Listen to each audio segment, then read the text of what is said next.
예, 감사합니다. 그동안 우리 무식양면으로 뒤에서 많이 도와주신 우리 전병구 목사님이 저희 센터 고문으로 그동안 많은 격려를 해주셨는데 인사 말씀 해주시겠습니다.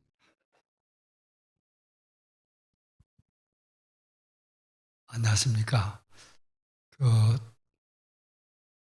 우리 정승훈 박사님이나 여기 오신 모든 훌륭한 학자들이 정말 훌륭한 분들이 와서 강의를 하고 토론을 하는데 사람들이 좋은 것을 볼 줄 아는 눈이 별로 없는 것 같아요. 미안합니다. 저는 고문을 좀 해달라고 몇 년 전에 해서 고문이라는 것은 본래 여러 사람이 하는 것이니까 그걸 합시다 이렇게 했는데 보니까 이렇게 나 하나만 시켜놓고는 얘기를 하도록 하고 그러는데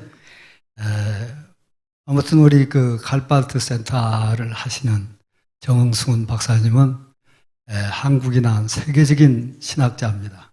세계적인 신학자가 우리 여기 다른 분들도 훌륭한 신학자들이지만은 그런 훌륭한 분인데 이분이 한국 교회에 이제 연세가 이렇게 돼가지고 공헌을 좀 해야 되겠다 그런 생각을 하신 것 같아요. 그래서 어떻게 이 칼발트 신학, 특별히 종교개혁자인 마틴 루터나 칼빈의 그 신학을 이해하고 칼발트가 그 신학을 재해석하면서 이분은 이 교회를 다시 보게 됐더라고요. 제가 쭉 책을 좀 읽어보니까 칼발트는 이제 그가 독일에서 목회를 하면서 보니까 공부를 하면서 보니까 나치즘이 일어나고 하는데 모든 그 자기 스승들이 전부 거기에 맹종하는 거예요. 그리고 교회가 거기에 다 맹종하고 교회가 이랬으면 안 되는데 한 깔발대의 생각을 가지면서 그가 이제 바르멘 선언을 거기서 끌어내면서 이제 교회가 서야 할 자리가 무엇인가 하는 것을 제대로 정립해 줬는데 오늘날 한국 교회가 거의 교회주의에 빠져 있어요. 그것은 무슨 다른 예장만 그런 것이 아니라 기장도 마찬가지다. 교회주의에 빠졌기 때문에 이 교회주의를 가지고 오늘 한국 사회에 거의 나치즘화되고 그리고 파시즘화되는 이 지금 한국의 이 공룡과 같은 다른 세력들 그리고 물질 만능주의의 세력 이걸 어떻게 극복하느냐 우리 정승 박사님이 얘기하는 칼발트가 그때 독일에서 했던 거 그걸 한국 교회가 다시 교회주의가 아니라 하나님 나라 운동을 할 수 있는 그런 한국 교회를 만드는데 우리 정 박사님이 한국에 우리 임 소장님하고 같이 공헌을 할 수 있도록 그게 우리 최 박사님도 옆에서 이렇게 지원을 해주시니까 고맙고 그래서 앞으로 이 칼바드 센터가 한국 교회뿐 아니라 한국 사회 전체 한국 정치 체제 여러 인접 학문들인 다른 인문학들, 정치학, 사회학, 뭐 경제학 이런 학자들과 함께 한국 교회도 변화시키고 한국 사회와 정치계를 변화시키는 그 공공신학 일회를 열어가는 그런 일을 좀 하는 이 센터가 되기를 바라고 오늘 강연회가 아주 좋은 기회인데 우리 정승 박사님, 우리 여기 또 장신대 교수님, 우리 최수일 박사님 이런 분들 훌륭한 학자 우리 최수일 박사님 본래 공공신학 한국에서 처음 얘기하는 것 같아서 내가 그때 최 박사님 글을 읽어보면서 이 강연회가 도움이 돼야 될 텐데 사람이 작게 와서 이런 거 하려면은 많이 그냥 홍보를 해야 돼요. 많이 홍보를 해가지고 사람들 시켜서 누가 데려오도록 만들고 하지 않으면 요새는 사람들이 안 와요. 사람이 안 오면 별거 아닌 것이 돼버려요. 그러니까 오늘 사람이 안 왔어도 좋은 그리고 기자들도 부르고 해가지고는 이것이 이렇게 다른 사람들한테 많이 알려지도록 이렇게 해야 될 것 같아요.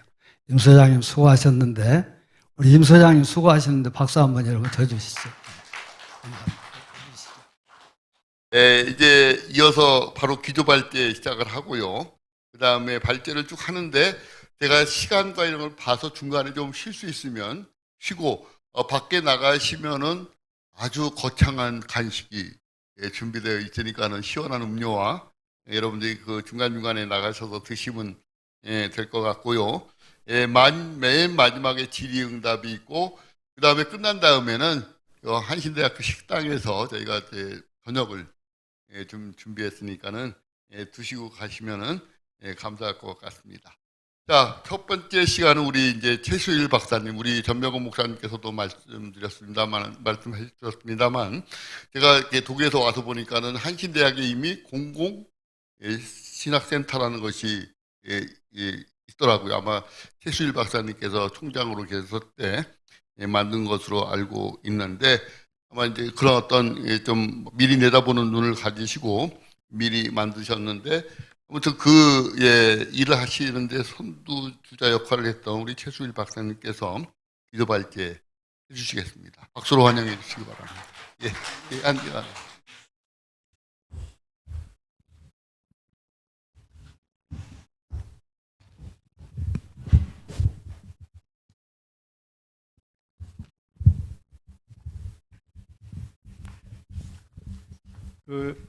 시작하기 전에 두 가지 수정해야 하는데, 우리 전명훈 목사님, 제가 공공신학 한국에서 처음 온 거 제가 아니라고 생각합니다.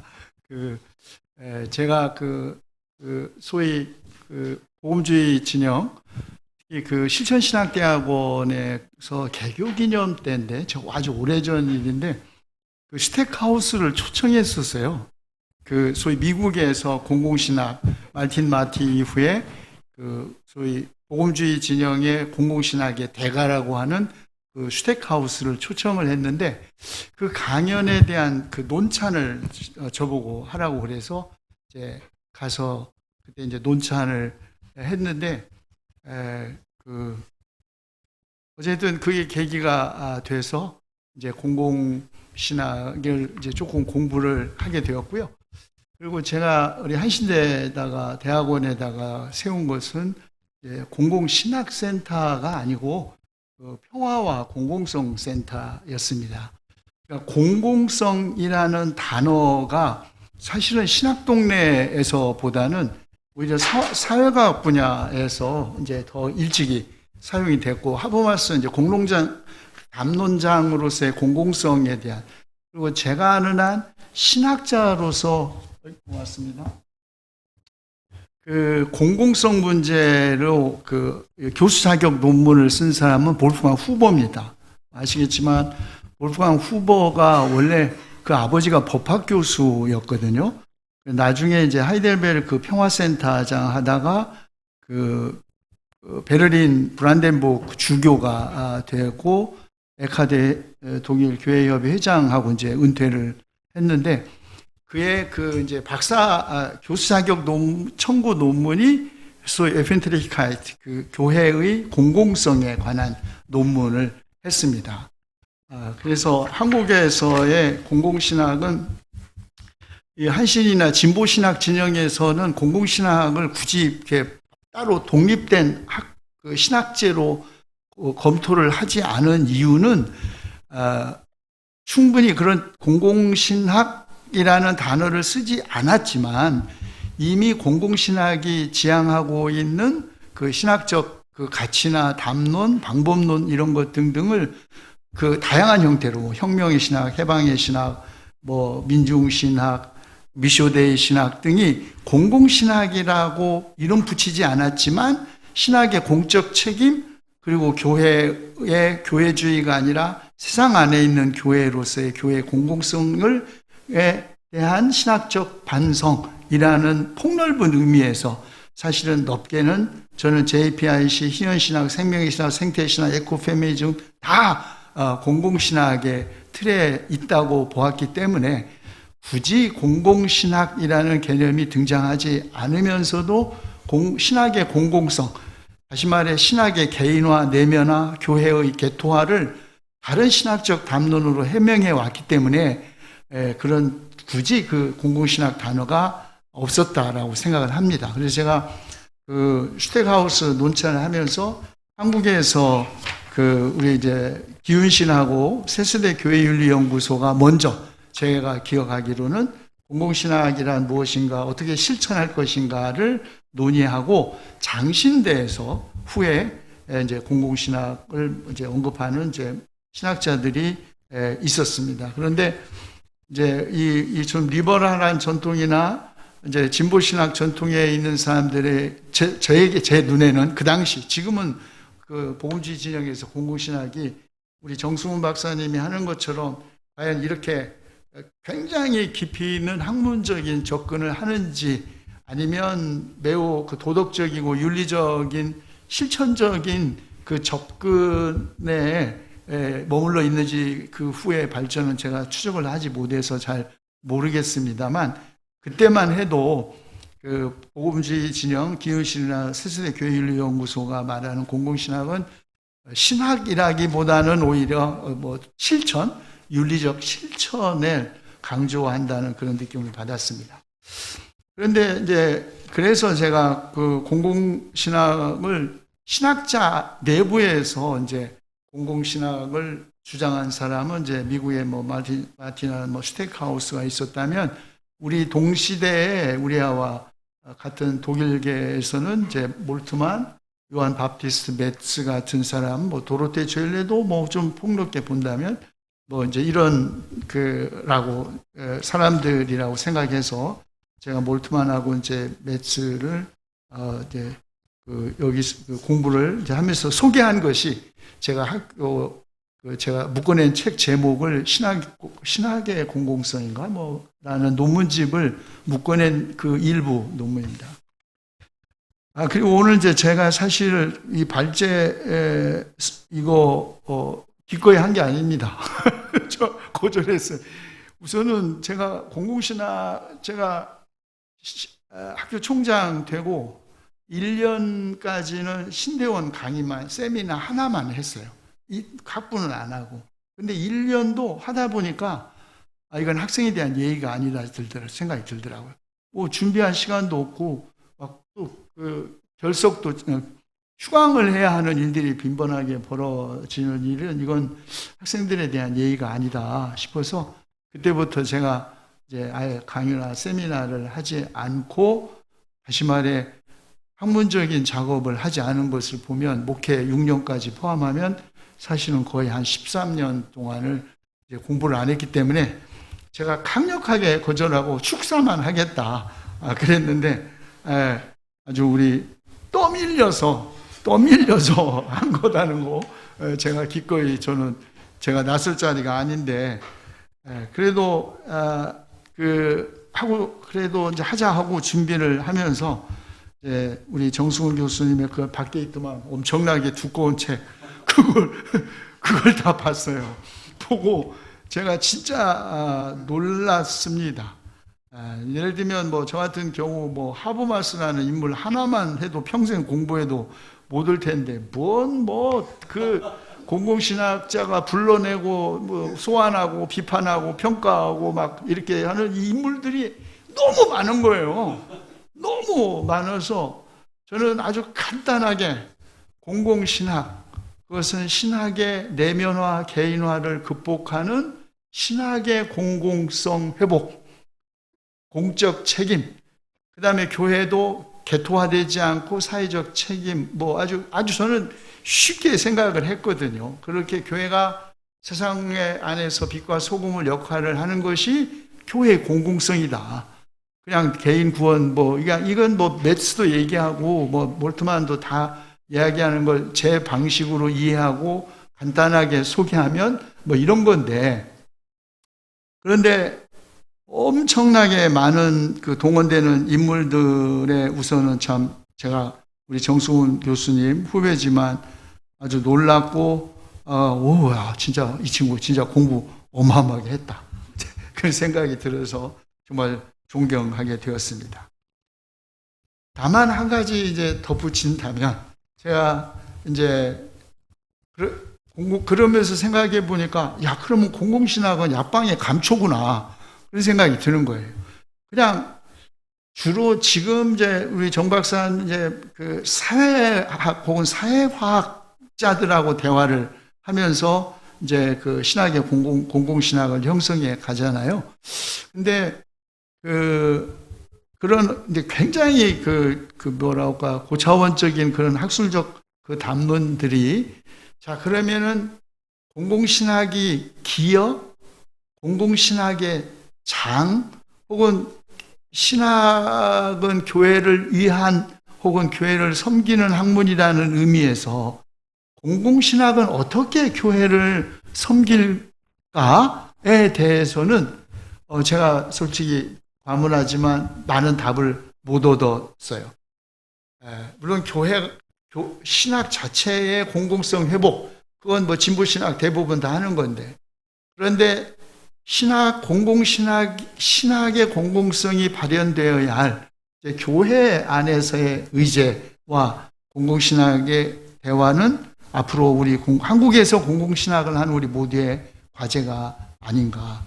그것이 아까 우리 전 목사님도 말씀하신 것처럼 지금 우리 동아시아 평화와 신냉전 체제, 분단 체제, 민주주의의 위기, 혹은 뭐 기술과학, 또 한국교회 배타성, 성소수자, 난민, 북한에 대한 교회의 정치 세력과 진보 보수 이념 갈등, 극단적인 양극화와 사이비 이단 기독교, 뭐 이런 거에 대해서 그러면 정광훈 현상에 대하여, 그리고 지금 정치검찰 독재 새로운 파시즘으로 가는 이 한국의 현실에서 공공신학은 그러면 뭐라고 말하고 발언해야 하는가, 이제 이런 것들을 우리가 이제 한국에서 해야 한다라고 생각합니다. 그리고 이제 왜 칼바르트 센터와 공공신학센터인가? 이제 이게 같이 이제 합쳐서 저는 뭐 우리 임천수 박사님하고 정 박사님의 어떤 개인적 친소 관계만이 아닐 거다라고 생각을 해서 제가 70년대 우리 한신에 다닐 때 저는 칼바르트를 아주 싫어했어요. 왜냐하면 칼바르트 제가 여기서 우리 박봉랑 선생, 연신원에서 박순경 박사님한테 칼바르트를 다 배웠는데, 그때 이분들은 좌파 바르트는 전혀 언급이 없었습니다. 그러니까 이게 이제 신학이 옛날에 유럽에서 영국을 거쳐 미국으로 가면은 완전히 신학이 변질된다고 하는 그냥 농담이 있었지만, 어쨌든 저는 왜 바르트가 위대한 신학자인지 몰랐습니다. 그냥 위대하다, 뭐 책을 이만큼 썼으니까 이게 아니라, 그가 왜 위대한 19, 20세기를 포괄하는 위대한 신학자인지를 배워본 적이 없어요. 그리고 이제 박순경 박사님하고 신대원의 세미나, 연신원에서 이 양반이 도그마틱을 독일어로 읽으면서 하나님은 하늘에, 인간은 땅에. 그래서 제가 그래서 어쩌단 말이냐고, 누가 아니라고 그러냐고. 왜 하나님은 하늘에, 인간은 땅에 라는 그의 말이 그 당시 어떤 콘텍스트에서 나왔고, 그가 신학사의 전통 안에서 어떤 신학 사조를 극복하기 위한 과정으로 이런 아무것도 없이 하나님은 하늘에, 인간은 땅에, 그래서 어쨌단 말이냐고. 누가 아니래요? 이제 제가 그냥 웃으면서 하도 놀려먹어가지고, 박 선생님은 꼭 사도 바울 같은 사람 같아요. 그래서 제가 뭐라고? 그래. 사도 바울이 그랬잖아요. 나는 오직 예수 그리스도만 알기를 원한다고. 어떻게 선생님은 오직 칼바르트만 알기를 원하냐고, 뭐 왜 불투만한 얘기를 안 하고 웃으면서 그랬는데, 제가 사실은 작년에 WCC 대회 갔다가 제가 인솔러 간 학생들하고 칼바르트 무덤에 갔습니다. 박순경 박사님이 그 후에 나중에 이제 독일에 가서 골비전을 만나고 바르트의 무덤에 가서 이 양반이 이른바 좌파 바르트를 배운 거 아닙니까? 이 양반도 미국에서는 완전히 우파 바르트만 배우다가 새로운 바르트의 다른 면을 보았다라는 거죠. 그래서 그렇다고 바르트가 교회주의자는 아니잖아요. 어쨌든 그래서 제가 바르트를 굉장히 싫어하고, 제가 바젤에도 여러 번 가서도 바르트에 관심이 솔직히 없었습니다. 그러다가 목회를 하면서 제가 에버하트 부시의 칼바르트 평전을 진짜 탐독하면서 제가 바르트 도그마틱을 다시 읽기 시작했습니다. 그러면서 바르트가 왜 위대한 인물인지 새롭게 깨닫게 되었습니다. 바르트 전기 그 부시의 그 방대한 전개를 딱 덮으면서 저에게 남는 건 단 하나, 한 문장이었습니다. 바르트 자신이 스스로도 고백한 것이지만 어떻게 그가 위대한 세계의 신학자가 될 수 있었을까 물었을 때 그는 이렇게 대답합니다. 나는 내가 있어야 할 곳에 다만 있었을 뿐이다. 그가 무슨 본 대학에서 나치즘에 저항을 했습니까? 레지스탕스를 했습니까? 총을 들었습니까? 아니에요. 그리고 공개적인 자리에서도 나치를 비판한 적은 없어요. 사적인 자리에서 혹시 그랬을지는 몰라. 그러나 글이나 공개적인 자리에서 나치를 정식으로 비판하거나 반유대주의적 안티세미티즘에 반발하는 발언을 하지 않았습니다. 그러자 보네포가 당신같이 위대한 신학자가 한마디 해야 영향력이 있는데 왜 아무 말 안 하냐고 저항하고 편지를 보냈을 때도 말하지 않았던 이유가 있죠. 그런 이유가 그 나치 바르멘 신학선언도 마찬가지. 그거 보면 그는 있어야 할 곳에 있었어요. 그런데 있어야 할 곳에 이해와 이익을 추구하면서 있었던 것이 아닙니다. 그는 자기가 또 어떤 때는 떠밀려 가기도 했고 어떤 때는 자기가 선택해서 있었지만 반드시 있어야 할 곳에 있었기만 했었으면 그가 위대한 신학자가 됐었겠습니까? 있어야 했던 곳, 있는 곳에서 발언했던 겁니다. 발언이죠. 저는 칼바르트를 다시 한국 리버럴한 전통식 신학 전통의 서인대에서 공부를 해야 한다. 나는 한국교회 전체가 아니라 기장의 심각한 위기라고 생각합니다. 저는 교세가 1년에 몇만 명씩 줄어들고 그래서가 아니라 정말 가짜는 리버럴리즘 극복해야 할 때입니다. 60년대 리버럴한 신학 공부한 것이 진보일 수 있었어요. 70년대 민중신학 역사 참여 진보적일 수 있어요. 이제 진보가 뭔지 기장이 진심으로 아주 진지하게 생각하지 않으면 저는 다른 교단이 무너지는 것보다 훨씬 더 빠르게 무너질 것이다. 그래서 기장의 진보성이 다른 교단에 비해서 내세울 만한 게 뭐가 있는지 저는 도저히 제 머리로는 나오지 않습니다. 무슨 정치력, 그 다음에 도덕성, 그 어떤 것으로도 과연 우리 기장이 소위 우리 한국 사회에서 존경받는 교회가 될 수 있을지 저는 답이 없는데 그래도 희미하게 답이 이곳에 가면 우리 답을 찾을 수 있겠다 하는 것이 제가 칼바르트를 공부하면서 칼바르트 공부 다시 한 그리고 공공성 신학 어떤 모든 것과 다 대화할 수는 없죠. 이제는 사회과학이든 예를 들면 챗봇이건 AI건 다 대화해야죠. 근데 모든 것하고 다 대화하는 건 학자들의 목이 있을 게 있겠죠. 그러나 우리 교회 현장에서부터 제기되는 현실의 문제에 와 씨름하고 대답하는 그런 공공신학 아마 우리에게 맡겨진 과제가 아닐까 생각합니다. 경청해 주셔서 고맙습니다.